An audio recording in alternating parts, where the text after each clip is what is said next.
yesterday the news broke that I posted the spoiler that it's going to be Katie for next Bachelorette. I expect that announcement probably to happen tomorrow at the After the Final Rose. But I was told it was happening in the next few days, and I was like, okay, well, it makes all the sense in the world to be After the Final Rose. Katie hasn't posted a thing on Instagram or social media all week, pretty much because she's in quarantine in L.A. and doesn't have her phone. And it's like, well, there's no other reason for Katie to be in L.A. and quarantining if they're not going to announce her as Bachelorette at tomorrow's After the Final Rose taping. Not to mention I had 3 different people tell me, yeah, it's her. So initially on Women Tell All taping weekend, which was February 4th, I had reported that she was going to be the Bachelorette. Then everything happened in this franchise and went to hell, and I was told they're back to the drawing board and not going to be her. They're going in a different direction. Well, apparently when they went back to the drawing board, they still decided Katie was the one. I guess there's a possibility that it never changed, and the info I got in the middle happened to be wrong, and they were just never going off Katie. They were just putting the decision out a little bit longer and waiting to announce her. I guess that's possible. But the bottom line is it's Katie. It was going to be Katie after Women Tell All weekend, and as I reported, and now it is. And it's going to be her, and we should be hearing that announcement. Either it's going to come down at the After the Final Rose taping, which will air on the night of March 15th, or we're going to hear it come down through some other means, and she'll be announced that way. But, you know, I have no problem with Katie as the Bachelorette. I'm fine with it. I do think they could have, with everything going down, they absolutely had a great crop of women, anywhere between, you know, Abigail, Piper, Michelle, Bree.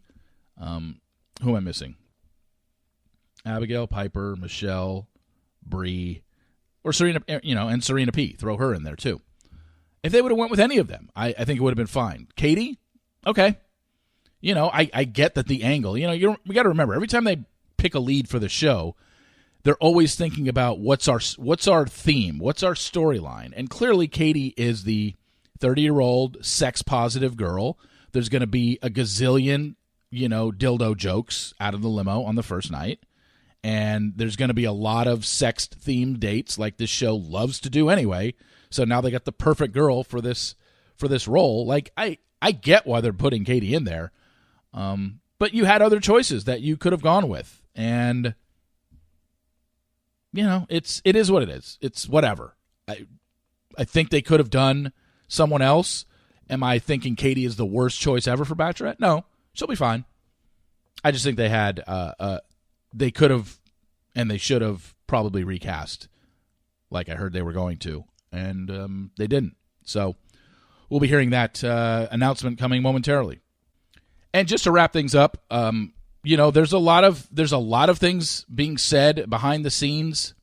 I don't know when the Sun became the ultimate tabloid when it came to this franchise. It seems like the Sun is releasing a story every single day, and it's like, Matt sources tell us this, sources close to Rachel tell us this. It's like, and it's almost like contradicting information, and I don't really understand. I mean, they're just putting out content every day to get clicks, I guess. But there's going to be stuff coming, I believe, you know, after this breaks tomorrow with the After the Final Rose. Hopefully I'll hear something before the finale airs in terms of what happens at the After the Final Rose. But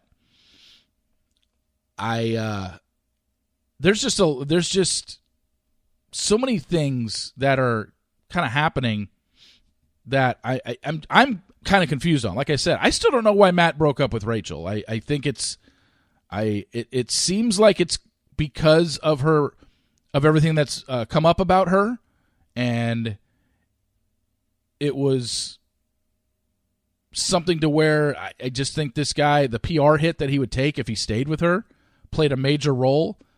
I think production played a role in just kind of hearing how things are going, but it's tough to know.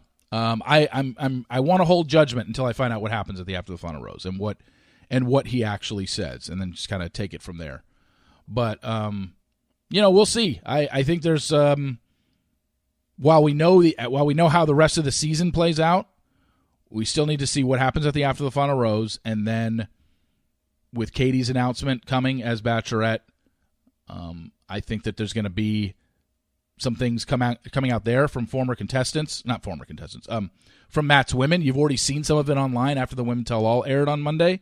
That, I don't think Katie was everybody's favorite in the house, which the edit she got showed the complete opposite. So you've already seen people allude to it. I've heard things here and there. Don't know how much truth there is to it, but certainly seems like there's something there because there's a lot of women and from his season that aren't seemingly posting positive things about Katie. And it'll be interesting to see when Katie is announced as the Bachelorette, how many are, congrats, girl, you go, girl, kill it, girl. Let's see how many of those posts show up on Instagram, and from who, and who stays silent, because I think that says a lot. Because normally when the announcement is made, a lot of the people on that person's season will congratulate them. I'm curious to see how many people congratulate Katie. Because I've heard, and look, not that she's a horrible person or anything like that. I just think she rubbed people the wrong way in the house from everything that I'm hearing. And some of the evidence of that is on Instagram captions this week. So we'll see. We'll see who congratulates her. We'll see who makes shady comments about it, and we'll see who says nothing. So expect that going forward.